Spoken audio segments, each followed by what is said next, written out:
Olá, eu sou o pastor Eduardo Goya, um dos pastores da equipe pastoral da Hollins da Liberdade e presidente da diretoria da Convenção das Igrejas Evangélicas Hollins do Brasil. Nós gostaríamos de conversar um pouquinho com vocês sobre o tema equilíbrio vibrante. Falar sobre um dos aspectos da espiritualidade vibrante, para mim é algo que mexe com o meu coração, me acende grandes expectativas e esperanças de que possamos juntos ser despertos pelo Senhor, a vivermos uma relação de mais intensidade, mais comunhão com o nosso Deus. Eu vou ler uma palavra e nela vou meditar um pouco. Segunda carta de Paulo a Timóteo, capítulo 1, verso 7. Vou ler primeiramente na versão atualizada e depois na NVI. Porque Deus não nos tem dado espírito de covardia, mas de poder, de amor e moderação. E na NVI, porque Deus não nos deu espírito de covardia, mas de poder, de amor e de equilíbrio.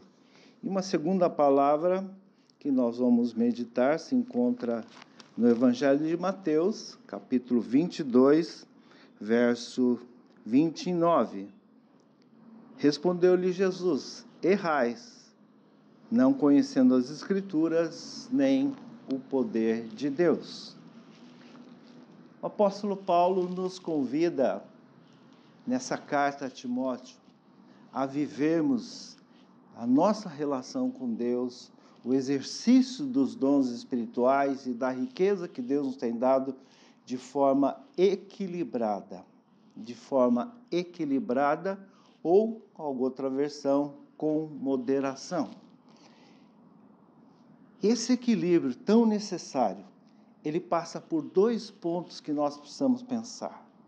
O primeiro deles, Paulo começa dizendo que Deus não nos deu espírito de covardia.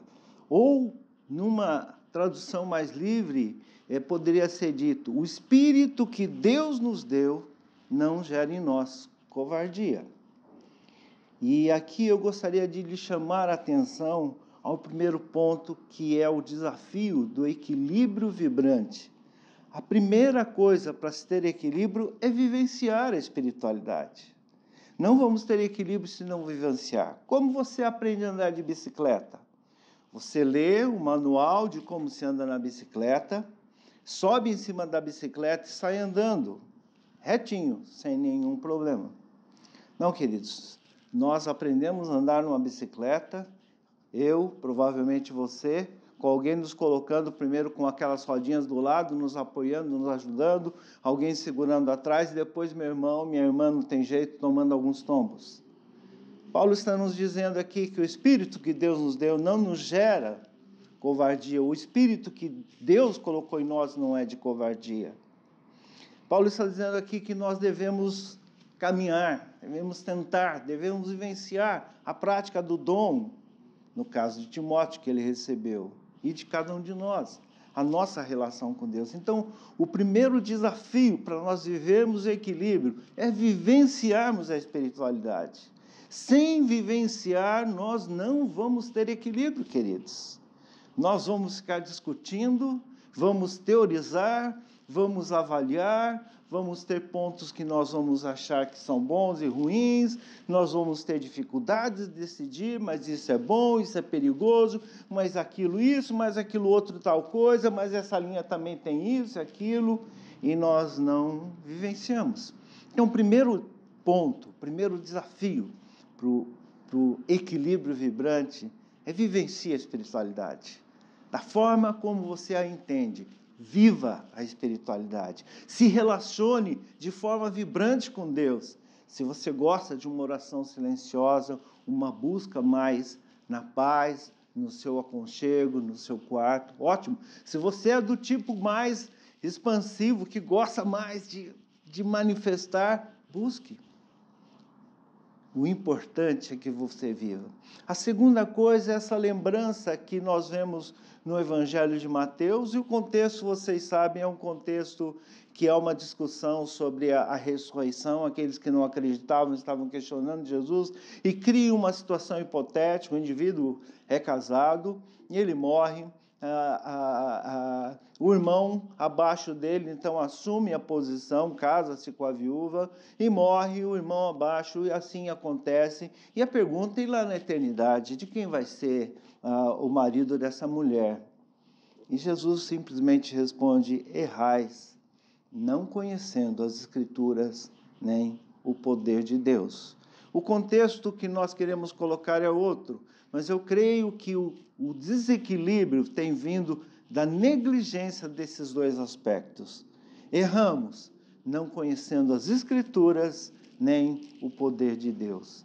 É tempo, queridos, na espiritualidade, de nós entendermos profundamente a palavra de Deus. E quando nós entendemos a palavra de Deus, na figura que Eugene Peterson lembra, que está no Apocalipse, como essa palavra deve vir por dentro da gente, deve alimentar todas as partes do nosso corpo, deve gerar em nós algo que nos mova de dentro para fora e se manifeste de forma vibrante. Então, conhecer a palavra, se alimentar dela, vibrar com as descobertas que nela tem, é um aspecto.